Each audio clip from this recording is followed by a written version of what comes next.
All right, and we're live. Thank you everyone for tuning in for this edition of No Capes. I am here with Uncle Bob Martin. Hello. All right, so I don't have a cape on. no, you don't, and that's very fitting for this. Although I do know that you are kind of prone to wearing costumes a bit. I have capes in the back room. I could get one. No, leave it off. I would just have to take it off. Okay.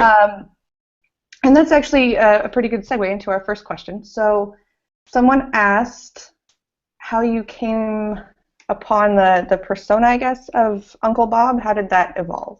Oh my goodness. I was a programmer at a company called Clear Communications in Illinois. This was 1987, 88.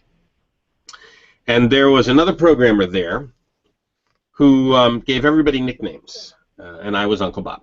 And he made it very annoying. Uncle Bob, what about this? Uncle Bob, what about that? I hated it. I despised it. It was very annoying. I eventually left that company and was glad to shed the nickname. And I spent a couple of years and realized that no one was calling me Uncle Bob, and I kind of missed it. So I made the mistake of putting it in my email signature right at a time when I was very active on the internet in C++ groups. And the name kind of stuck. And I couldn't get rid of it. I took it out of my email signature. I couldn't get rid of it. Everybody kept calling me Uncle Bob. And then I thought at some point, well, this is probably a good brand. I should probably just accept it. And that's the way it's been ever since. Okay, so it's kind of a happy accident. Yes, there wasn't any planning involved. I didn't sit down one day and think, what should people call me? It just kind of happened that way. And I enjoy it now. It's a worthwhile brand name. Definitely. I think it's pretty unique. I don't know of anyone else named Uncle Bob or really Uncle anything, so that works. Oh, it's a very famous name. Very famous. You know, Bob's your uncle's an old saying. It goes back to British history. I think it was a prime minister who was named Robert, and he would hire his nephews, and so the townspeople, the common people would say, well, Bob must be your uncle. Really? Is that where I never knew that that's where that's from. Yeah, that's one of the urban legends. There's others, but I like that one. It's a pretty good one. Yeah. So on your videos, I've watched several of your videos, and you have a number of different characters that you play and a number of different costumes that you wear. Yes. Where did the idea from that come? It's a pretty big departure from some of the drier videos you see in our industry. So I started these videos, and I did a couple of dry runs. And the word dry is the operative word there, because the first time I just set up a camera and I lectured in front of it. And then I watched it and thought, well, that's really awful. No one could watch that for any length of time. So then I thought, okay, what I'm going to have to do is script this. And I wrote a script. And then I executed the script. But the script came in short little scenes, 30-second long scenes. And I got bored while I was filming those, so I started wearing different hats just to make it sort of interesting. And as I watched that, I thought, well, that's kind of cool. It throws this odd image into the video. And so bit by bit, I just started extrapolating that from episode to episode to episode. The hats began to take on personalities. At some point, I thought, I should dress up like Spock. And that kind of unleashed the floodgates, because after that, I just started dressing up as anything I wanted to. I believe I may have gone a bit overboard, but I'm having an awful lot of fun with it, so I think I'm just going to continue that way. Well, so long as you're having fun. I am. And the videos sell very well, so... Yeah, they're a good watch. Well, some people think so. Okay, so, with these really interesting videos and several books that you've written, you are a very well-known person, at least in the circles that I hang out in. Have you ever met any fanboys or fangirls? Have I met any fanboys or fangirls? Yes. I don't know that I'd want to call them that, but I do go to conferences fairly frequently, and I meet people who have, read a book or an article or seen a video, and they'll come up to me and want to shake my hand or something like that. Yeah, I don't walk down the streets and have people swarm my car or demand autographs or anything like that. I don't have that kind of fame, but in certain environments, I can get a few people coming up and saying, "Hey, would you sign my book?" Which is fine.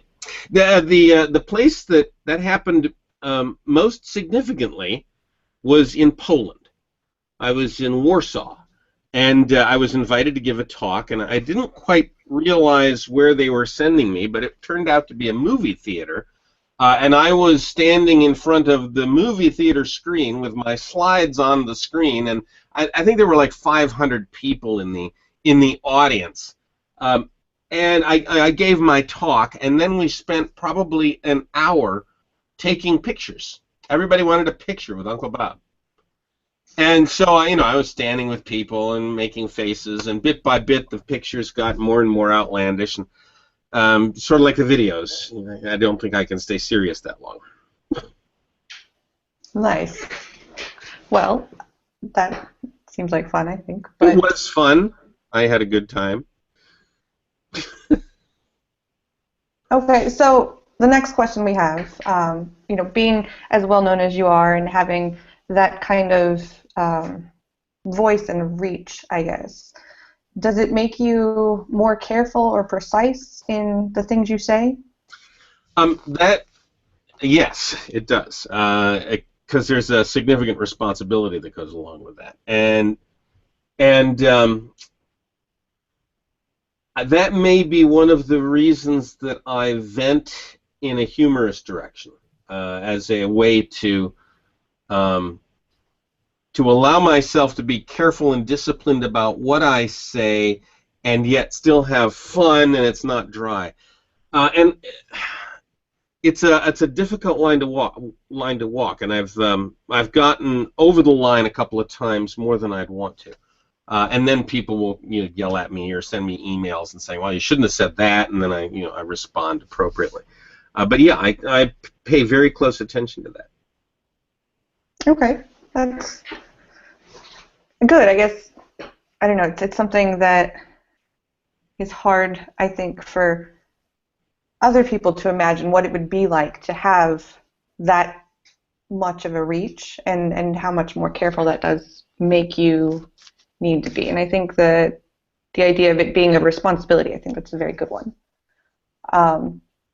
So we've talked a little bit about your current reach and popularity, but I want to go back a little bit because No Capes is a lot about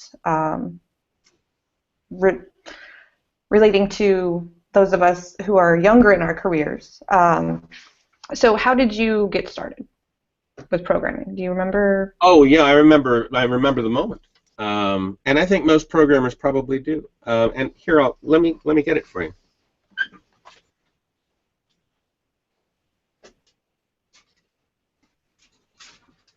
My mother, when I was 12 years old, bought me this. That is a plastic 3-bit computer. You can see the bits here, changing from 0 to 1 on the right-hand side. I think that's my right, your left. This is a small finite state machine. There are little pegs here. You probably can't see them, but there's little pegs there that you can slip little tubes on, and these rods that I'm flipping here will slide into slots unless they're blocked by the rods. You cycle the machine by pushing this crank. This little 3-bit computer can count from 0 to 7. It can count down from 7 to 0. It can add 2 bits. It can multiply bits. It can subtract. It came with a whole big manual, and there were little experiments that you could do. You'd put the little tubes on the pegs, and you'd cycle the machine, and oh yeah, it would count or something. I went through all the experiments. I thought it was fascinating. And when I was done, I had no idea how to make the machine do what I wanted it to do. At the end of the manual, there was a little paragraph that said, if you want to get the advanced programming manual, then send in $1 and a self-addressed envelope, and we will send it to you. So I did. I sent in my $1, and this was 1964, so it took 6 weeks. But 6 weeks later, in the mail was this manual. I still have it. It is possibly the most cogent description of Boolean algebra written at a 12-year-old's level that I've ever seen. I went back and read it a few years ago. It starts out with Boolean variables, Venn diagrams, truth tables, Carnot maps, goes into ands and ors, knots, De Morgan's theorem. It talks about the distributive and associative properties of Boolean algebra. It just walks right through it. And then they say, okay, now you've got a problem. You want to make your little computer do something. So you write down the truth table. You convert it to Boolean equations. You reduce those Boolean equations to lowest terms by using Boolean algebra. And here's this little map that will take those reduced equations and turn them into tubes on the pegs. I had a program in mind. It was called Mr. Patterson's Computerized Gate. I wrote down the truth table. I converted it to Boolean algebra. I reduced it. I put the tubes on the pegs, and the machine did exactly what I wanted it to do. And I was a programmer. That's how I became a programmer. I felt the power of making a machine do my bidding precisely. And I was a programmer right from that moment on. I started devouring books on computers. I learned Fortran. I learned COBOL. I learned PL1. I did anything I possibly could. I didn't have a computer. So I learned all these languages, and then I would write the programs by hand and execute them in my mind. Later, as I went into high school, I managed to actually touch real computers, but not many and not often.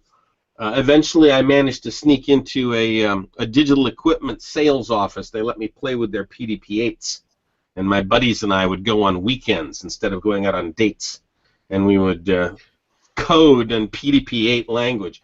And bit by bit, we taught ourselves how this computer stuff worked.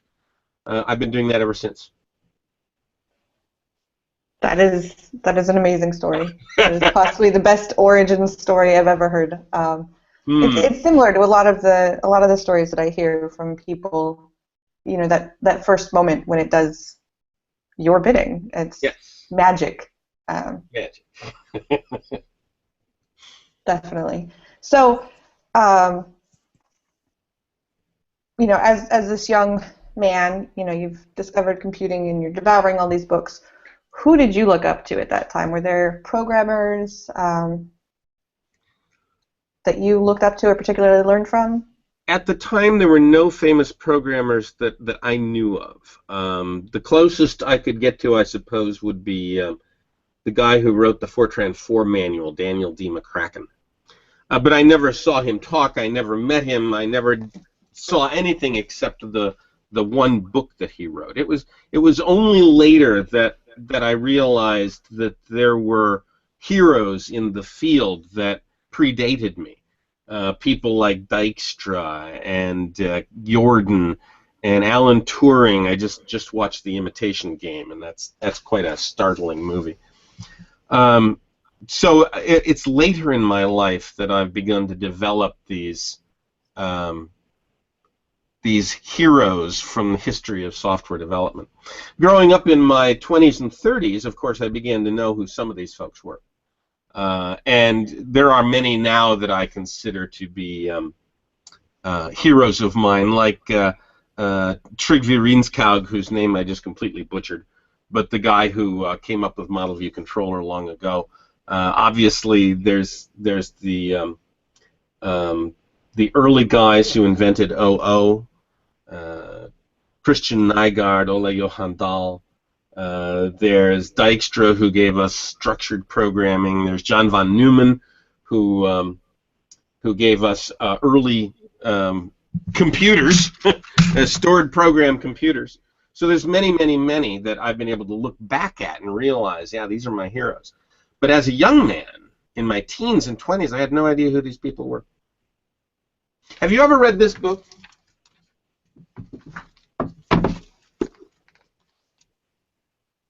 I have not, but I've heard of it. Yes, this is wonderful. This is Alan Turing's paper, annotated by Charles Petzold, who's the guy who wrote all the Win32 books back in the 80s and 90s. And the book is just wonderful. It takes Alan Turing's paper, walks through it step by step with all of this historical context. What a wonderful! If you haven't read this, I strongly suggest it. The Annotated Turing, it's called. Okay, so everybody that's watching, feel free to come by that. Yeah. Okay, so here's an interesting question that somebody had. So now we have, obviously there's those greats and giants and heroes of software, and it's on their shoulders that all of us stand. But there are some people currently that are doing lots of things. And some of these young whippersnappers are saying some pretty interesting things, namely David Heinemeier Hansson, who apparently thinks that test-driven development is dead. So one of the questions that we got is, what do you think of DHH? I've known David for quite some time. He and I agree on many things and sometimes butt heads. He's decided to take this position that, at least for him, test-driven development is dead. That's fine if he wants to take that position. He did it publicly because I think he wanted to make a loud statement and attract some attention. Fine, that's okay too. Is test-driven development dead? Well, no, that's an absurd thing to say. Test-driven development is a discipline. Disciplines don't die. Is it irrelevant? No, because more and more programmers have adopted it and are using it. Is it a religion? No, because there are times when you can do it and times when you can't, and you have to be pragmatic about it. Is test-driven development worthwhile? Absolutely. It's another discipline to add to the toolkit of disciplines that we've learned over the years in software.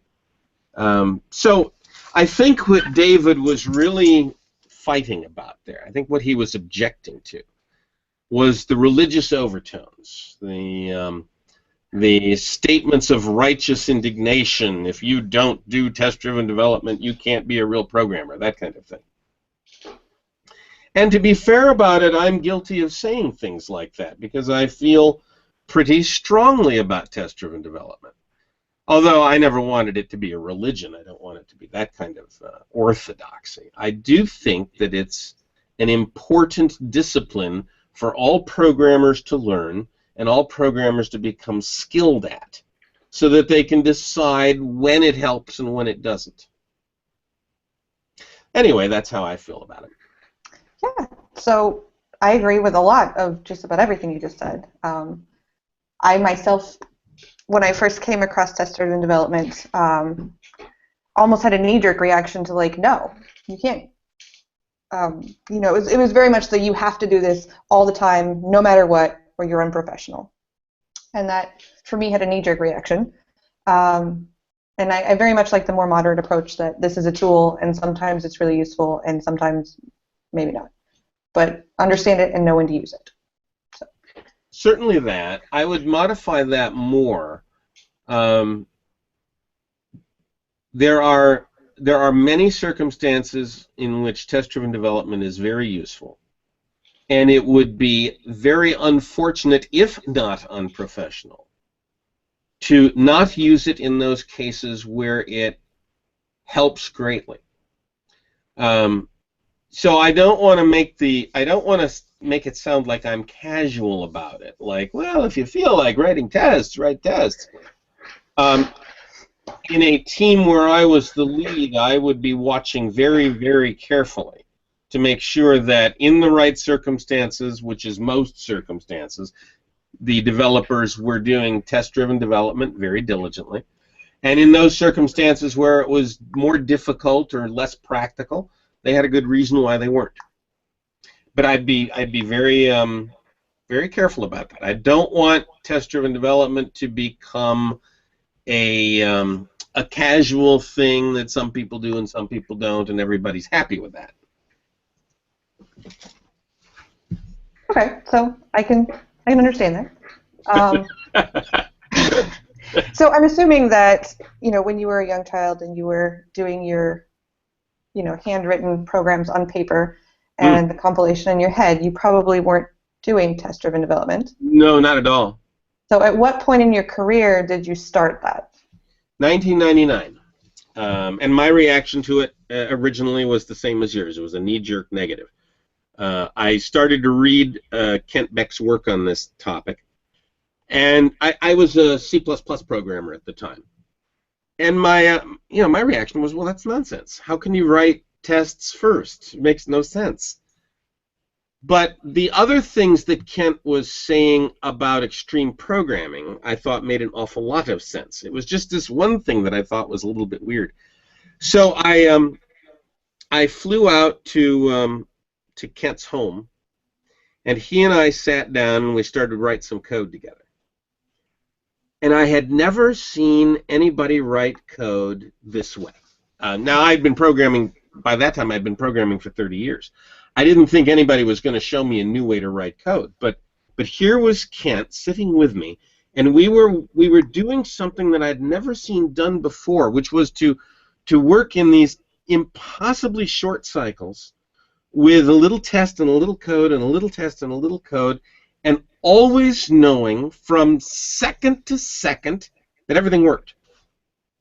And I'd never experienced that before. So I went home from that, and I thought, okay, maybe there's something to this. And I began to try it, and I tried it in earnest. It didn't work for me at first. It was hard. It was difficult to get the rhythm. It was hard to know when to write a test or how to write a test. But that couple of hours working with Kent, where I saw it live and it worked, gave me the motivation to work it through. And after several weeks, I was getting tolerably good at it, and realized that I never wanted to write code another way if it was at all possible. I never wanted to lose the moment-by-moment knowledge that everything works. I never wanted to run off for half an hour writing gobs and gobs of code, not knowing that it was going to work. Again, I never wanted to do that again. I wanted to know from second to second to second that everything was working and that I hadn't broken anything. Yeah, okay, so now there's no way to get me out of it. No, it's that was 15 years ago. Okay. No, I like the red-green cycle, and I like especially the certainty that it gives you that, you know, you haven't broken this. So that is definitely very good. It's very nice to hear people that you respect kind of say the things that you think and agree with you. So, yay. Okay, so we have some other questions that are a little bit more general. First off, what do you consider to be your biggest success? Wow. Broad question. My family. In software.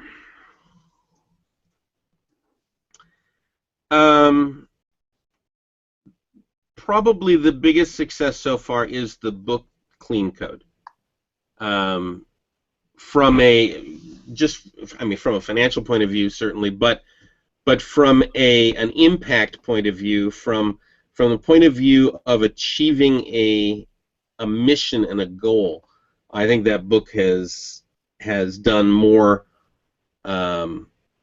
than just about anything else I've done, and I'm very pleased with the way that came out. I had no idea that it was going to be as popular as it turned out to be, and I'm very grateful that it has been. From a software point of view, you know, the most successful piece of software, I guess that would depend on how you measure the success. The software that I wrote, or had, at least was part of the team who wrote, that has had the largest impact, I think, is Fitness, which is an acceptance testing tool written in Java. Other than that, I've worked at an awful lot of commercial companies. I've worked on lots and lots of very successful software, but I don't think it would be meaningful to discuss that here. Okay. So there's another one. Anyone who's watching, I own that book. If you don't own that book, you should go buy it. It's very good. So, that actually, there was another question regarding your books. What order would you suggest reading your books in? Right. Okay.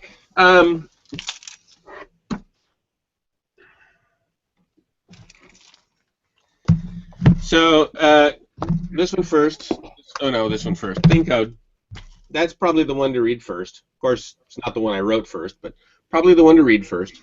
And this book, it tells you my style of writing code, from naming to the size of functions to how many arguments to put in a function. It's a very, very detailed kind of book. Next one would be this one, Clean Coder. When I finished this one, there was a whole bunch more I wanted to say, but it wasn't technical.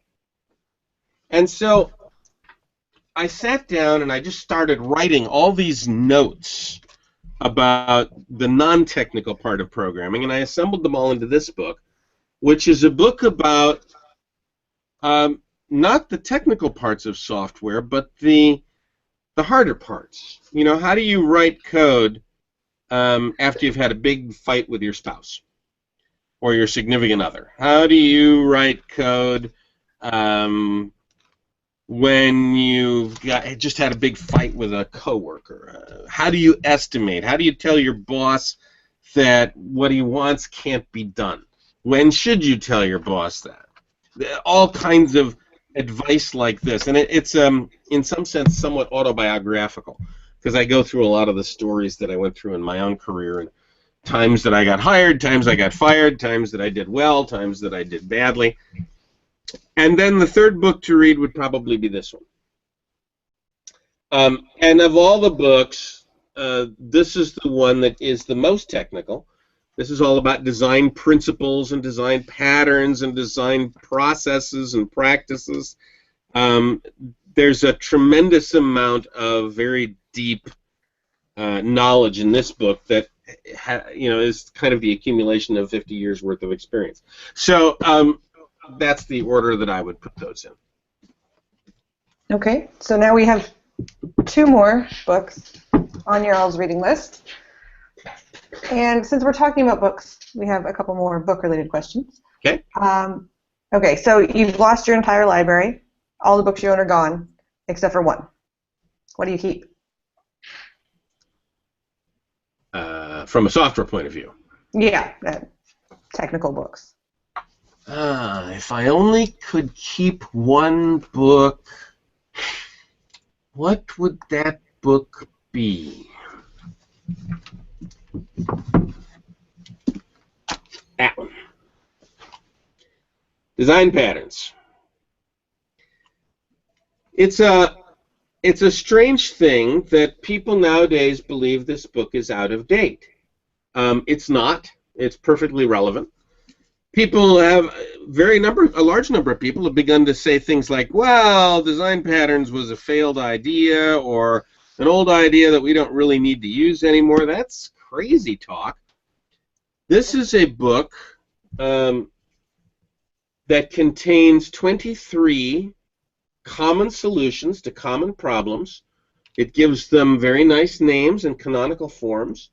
It's a book that everybody should read, everybody should know, everybody should review from time to time so that they know these patterns and can apply them and discuss them and talk about them intelligently.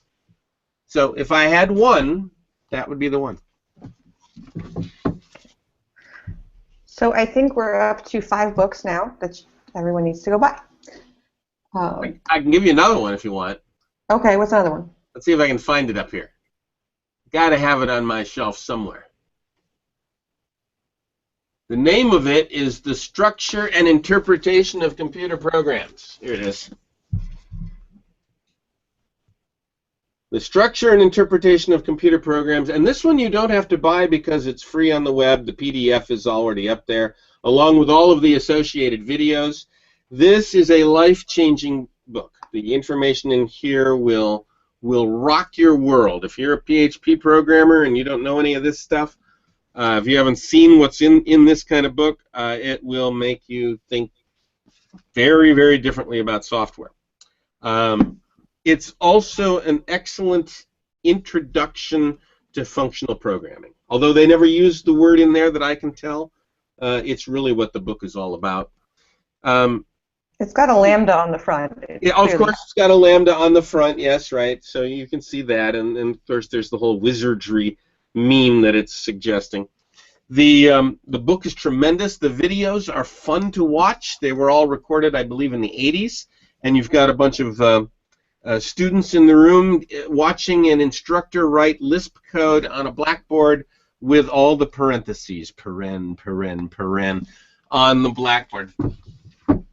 I would certainly recommend the videos, but the book is tremendous.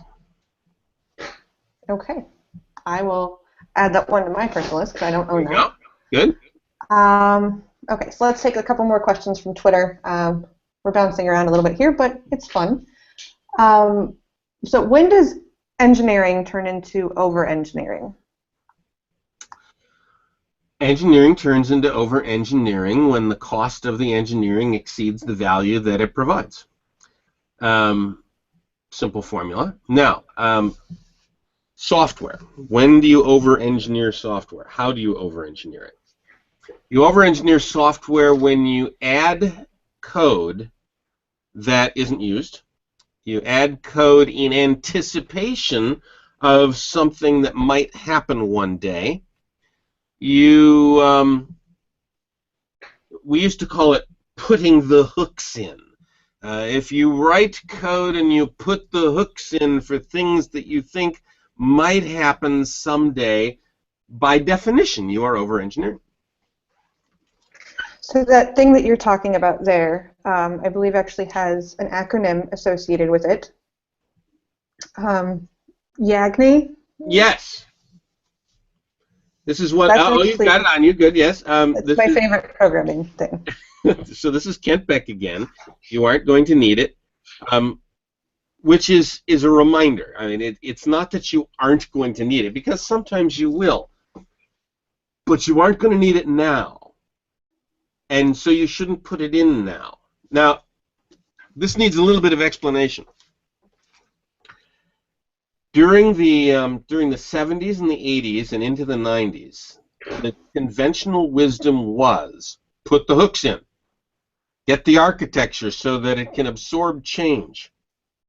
Because in those days, making a change was very expensive and very risky.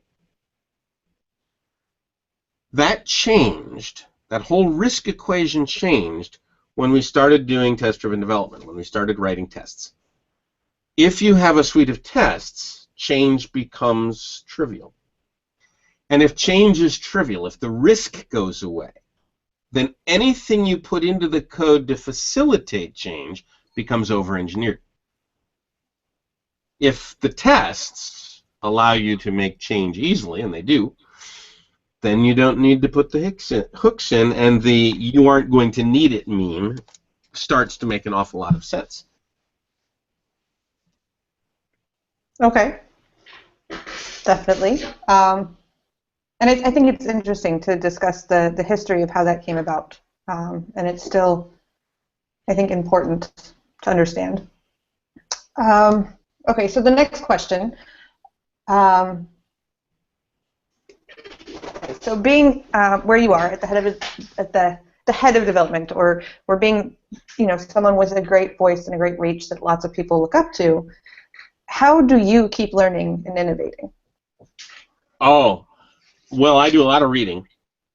I read a lot, and as you can tell, I've been pulling books down here.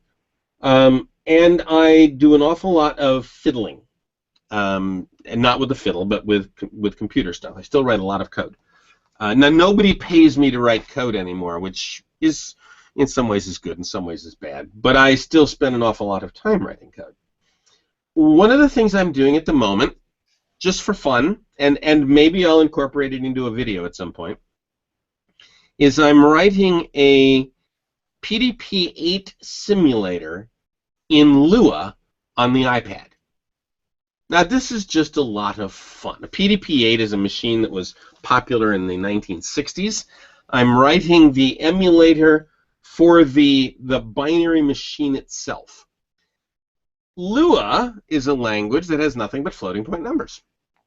So I have to write 12-bit ands and ors, 12-bit bitwise logical operations, shifts and rotates. I have to write all of that stuff using nothing but floating point numbers, which is a really fascinating problem to have to solve. And I've got it working pretty well now. It's doing about 2,000 instructions a second. I wrote a little teletype simulator so that it can print characters on an old 1960s style teletype, which is on my screen on the iPad, and it makes all the right noises. So just fun. How do I continue to learn? And that's one of the ways. Programming for me is enjoyable. I learn every time I write code. I learn, and I will spend a reasonable amount of time writing in this language or that language, or trying this thing or that thing, so that I'm always connecting neurons. Always more neuron connections. Okay, so what books are you currently reading, or have you read recently that have really made an impact? Let's see. Book that made an impact recently, as he looks up on his bookshelf. Let's see.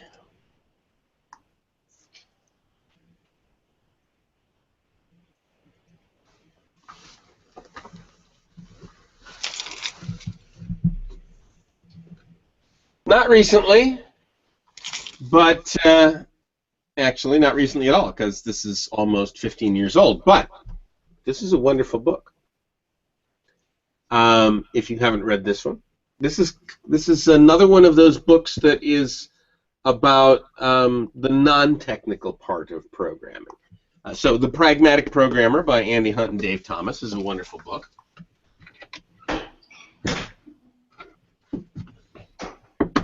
Okay, that one I actually am familiar with, but haven't gotten around to purchasing yet, so I will put it on my list. This is just a fun one. Ron Jeffries wrote this one. Extreme Programming Adventures in C#. This is just a load of fun. It's kind of Ron's walkthrough of learning how to do C# and learning how to do extreme programming. If you don't know Ron is he's older than I am, which is hard to believe.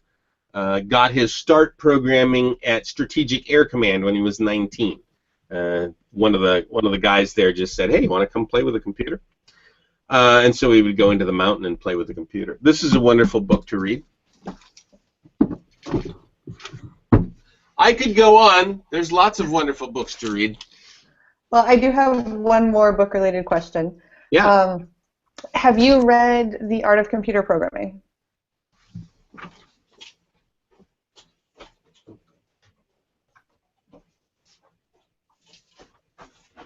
You mean these?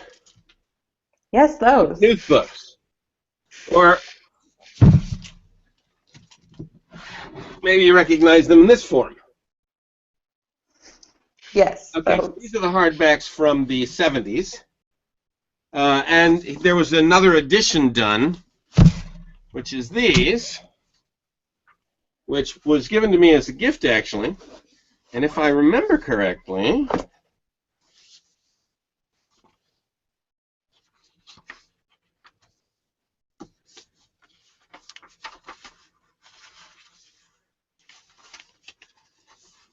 that one is signed by Donald Knuth. So yeah, I've read these books and Wow. I enjoy them greatly. Yes.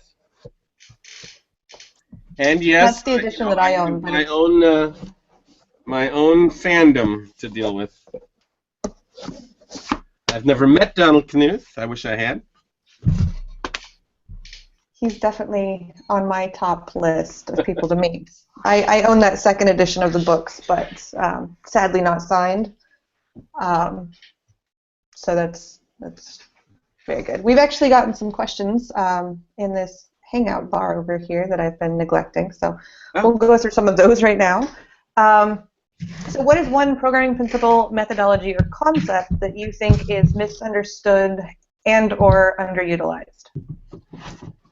Okay, say that one again. One programming methodology or Programming principle, methodology, or concept that is misunderstood or underutilized.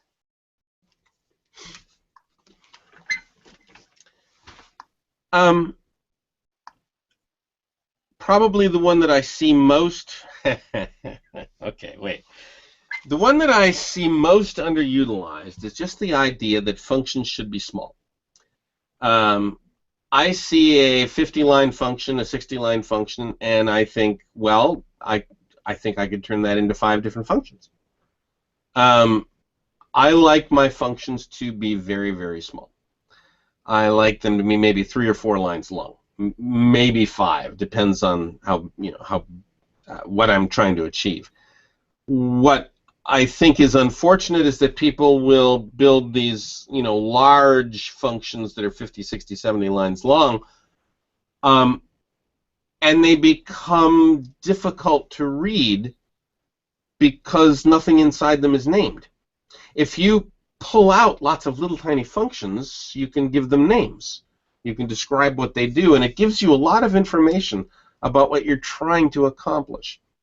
So that would be the very first thing I would say. And it's an extremely basic principle of software. Divide things into tiny bits and give those tiny bits names.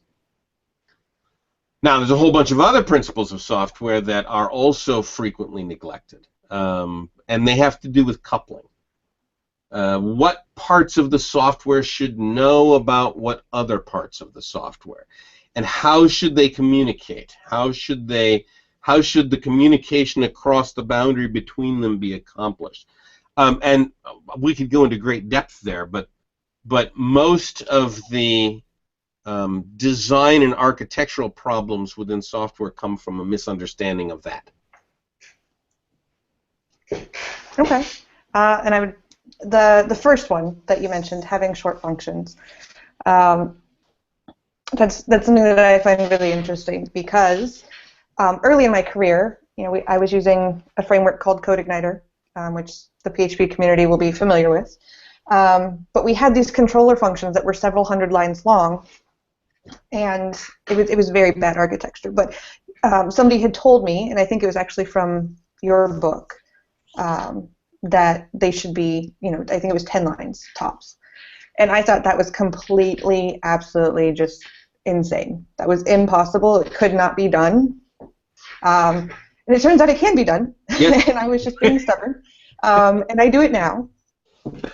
And the other big thing that with functions being small, I think the naming thing is really interesting to me. At that same job, in that same framework, we would have very convoluted if conditions. It would be if this and this and this or that.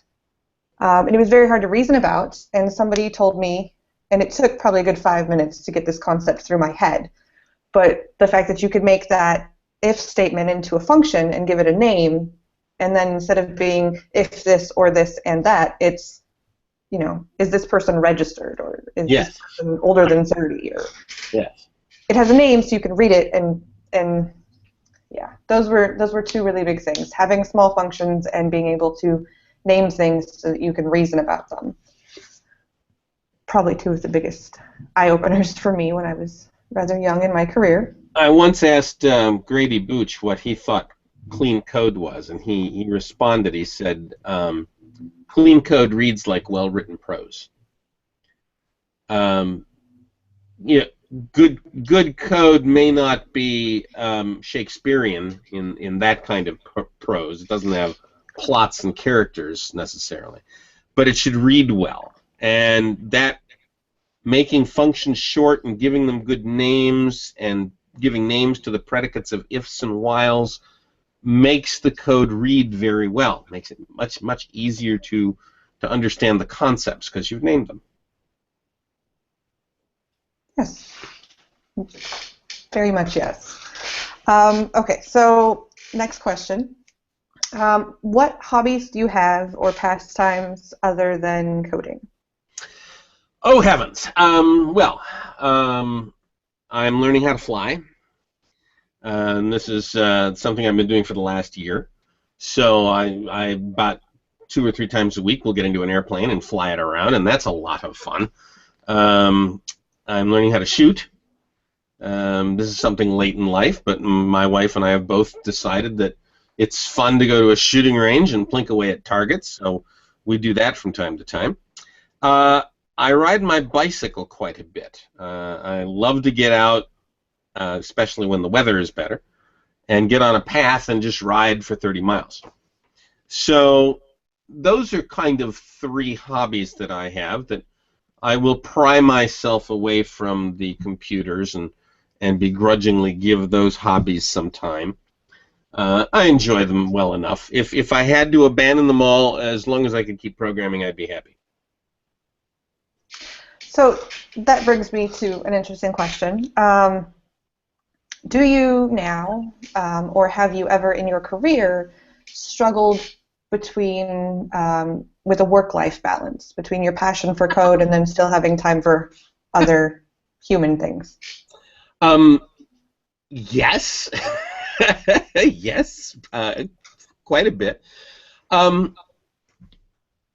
I don't struggle with it so much anymore, and the reason for that is that I don't have an employer. So if I need to take some time off, I can take some time off. Even when I'm taking time off, I'm still probably fiddling with the computer, but I can devote much more time to family now. When I was younger and I was employed, I found that my employer demanded more than 40 hours a week, almost always. And this goes all the way back into the late 60s.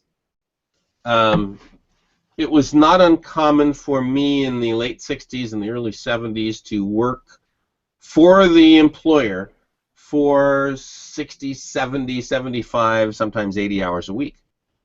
And I had this feeling as a young man that, well, that's what you do. That's how you prove that you're good. That's how you prove that you're capable. That's how you earn respect.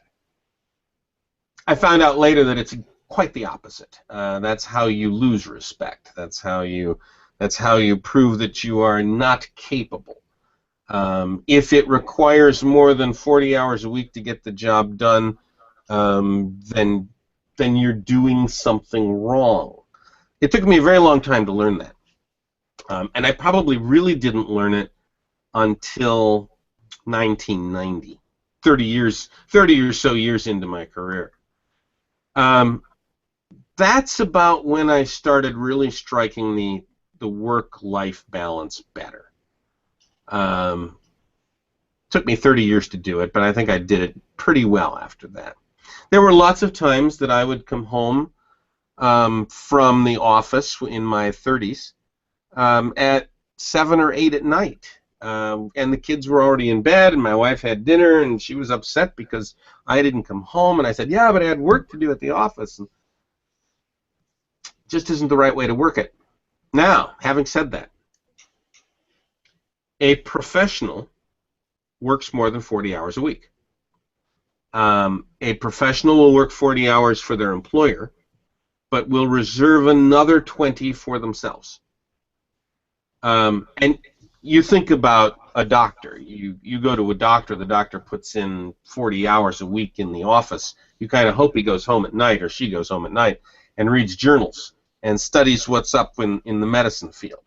If you ever need a lawyer, you kind of hope that that lawyer is doing the same thing, that they're staying up on the law and they're keeping their career up to snuff, a professional programmer has to do the same thing. You put in 40 for your employer, but somewhere in that week you're going to have to find another 20 hours-ish to learn, to read, to practice, to take care of your career, because your employer will not take care of it for you. If you are lucky enough to work for an employer who will send you to conferences or send you to training classes, that's fine. It's good. You're lucky. Hallelujah. But you should never entrust that to your employer, because it's your career. And you have to be the one in charge of your career. If there's a training course you need to go to for your career and your employer doesn't send you, then send yourself. Pay for it yourself.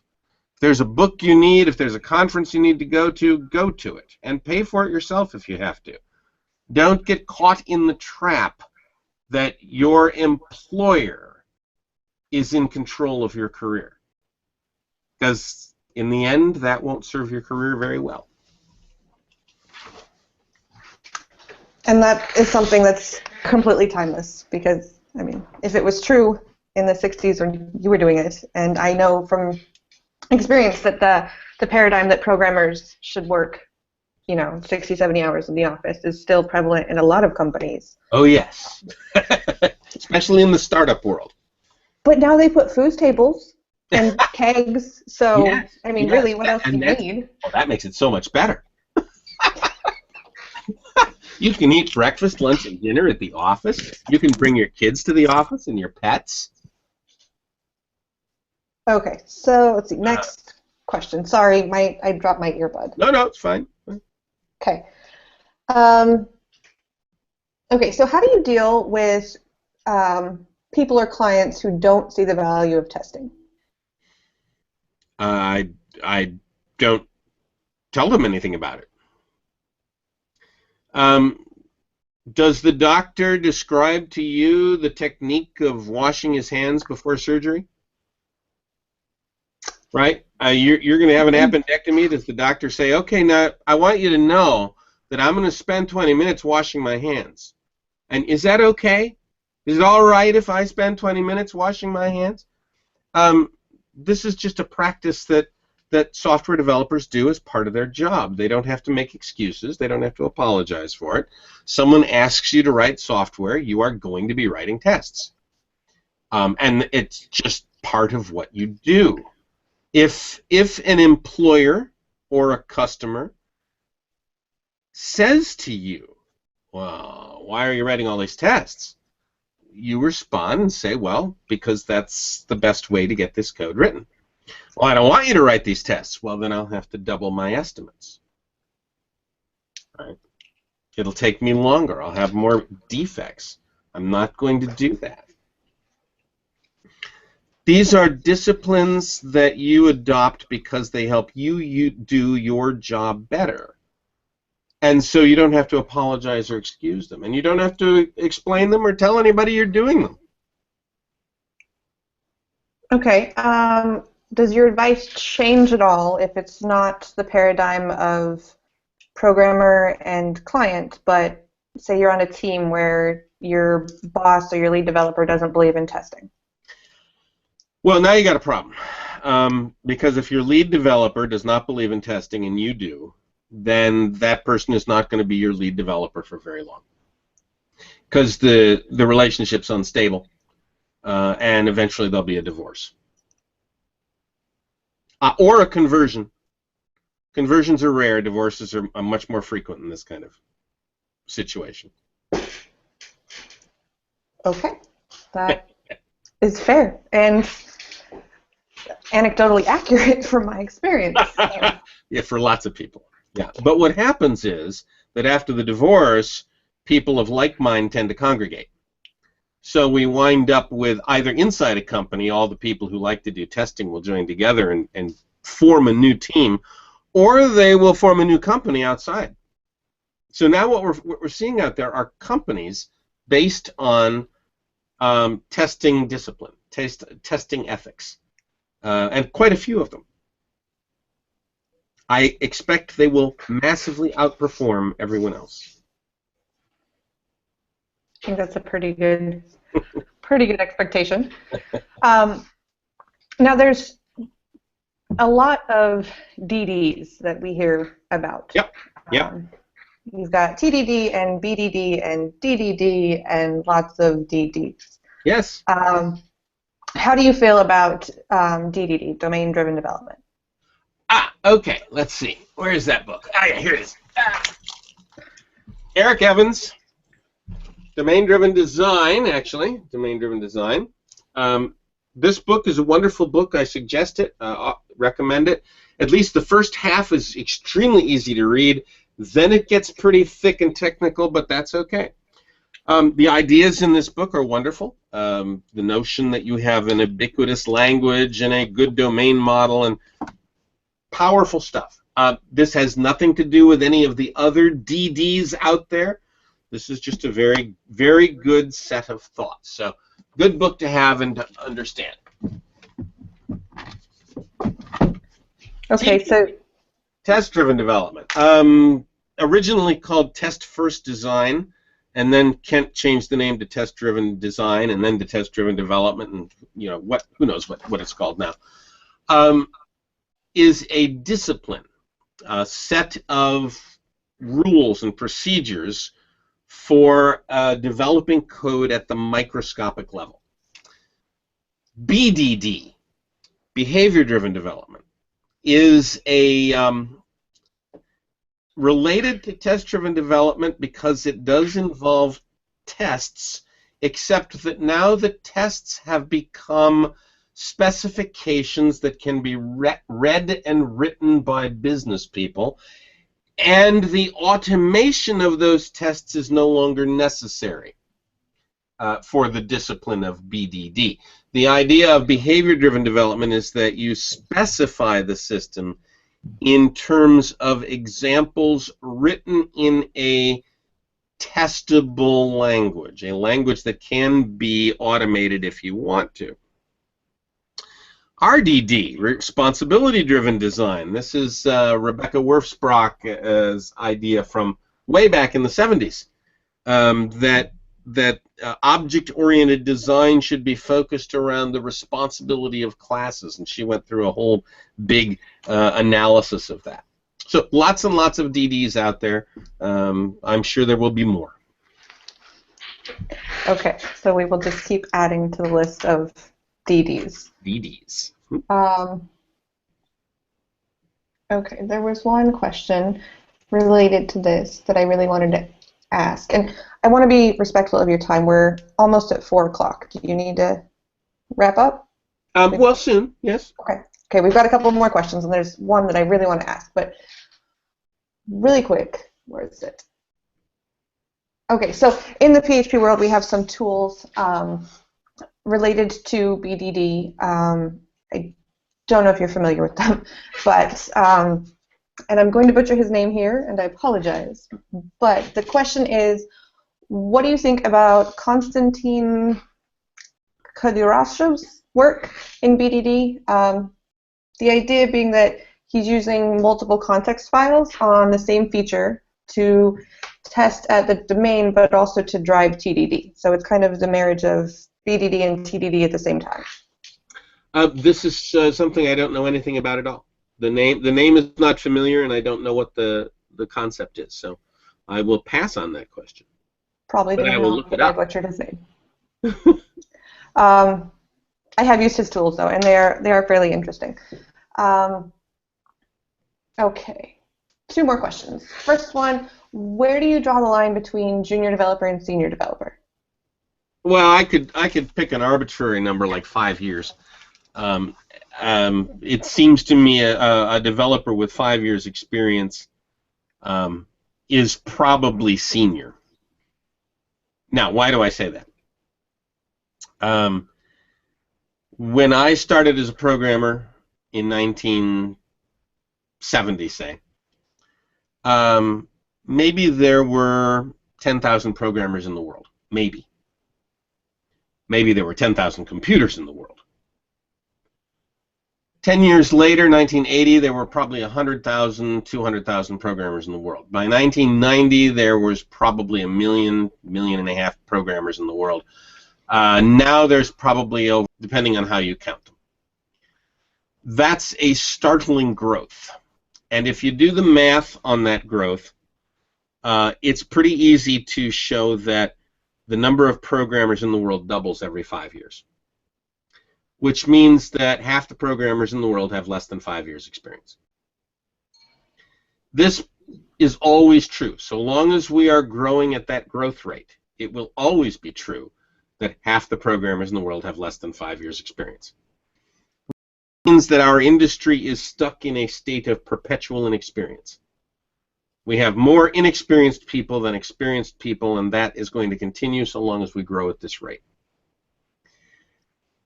I put that bar at 5 years because that's the place where you get as many people with experience as people without, and so that would be a senior developer.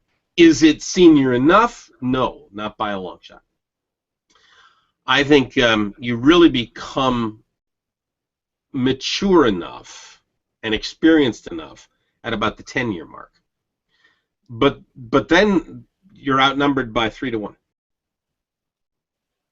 And at 15 years, you're outnumbered by a lot more than that. I can't do the math. It's more than 4 to 1. Anyway, it's a lot. Okay. Do you think that that distinction is a measure of time only? I mean, is every 5 years in everyone's career the same, or are there... No, obviously not. I mean, some people should not be programmers. And you know, they really don't gain any experience no matter how long they work. The people who should be programmers are the people who are continuously learning, constantly ahead of the curve. They are not depending on their employer to learn a language. They learn new languages on their own. These are the people who drive new languages and new concepts and new ideas into companies.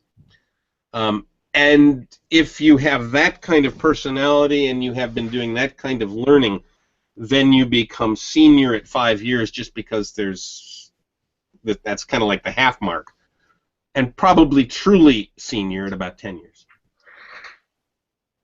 Okay.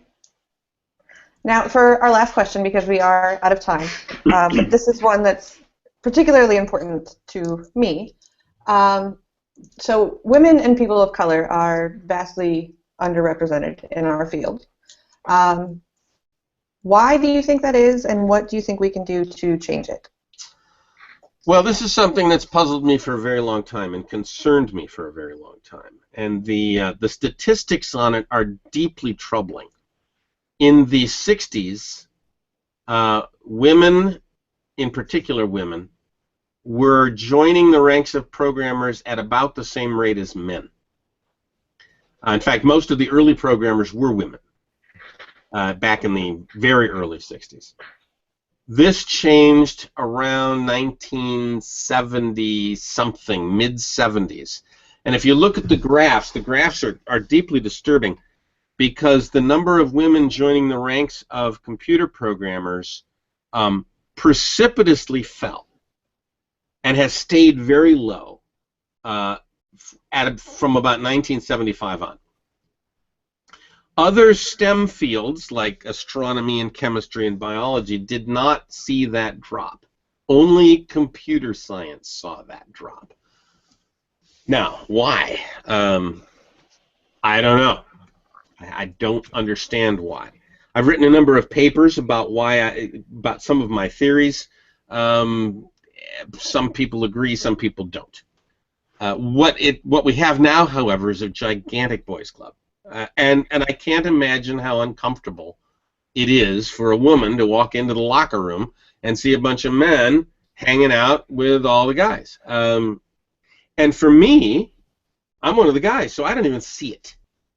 It's just the way it is. I walk into a room where there's a bunch of programmers. Virtually all of them are men. We understand each other immediately. We talk the lingo. We are in communication, and we don't see anything out of the ordinary. And yet, if I were a woman, I think I'd probably be very uncomfortable. Is that why? I don't know. Is it a problem? It's absolutely a problem. If I have learned anything in my life of significance, it's that I am worthless without my wife. She balances me in ways that I cannot even begin to articulate. Were it just me on my own, I would be spinning and crashing and burning. We in software, and I don't know if you can really apply the marriage analogy right, but we in software do not have that balance. Because we're so male-dominated, and I think that's a deep problem. I have no idea what to do about it. I think it's a problem that's kind of puzzled a lot of people for a long time. Yeah, and I think so there's too. no easy answer. If there was an easy answer, I would assume that we would have done it already. But I definitely do appreciate hearing your thoughts on it. For anyone who's watching who doesn't know, I started an initiative called the Code Manifesto, which is intended to help enforce values that I think stress diversity and inclusion and empowerment of developers. So if you haven't seen that, you can check it out online. That's, I don't know, we're about 7 minutes over. So I really, really appreciate your time today, and it's been an My absolute pleasure talking to you. My pleasure indeed. All right. And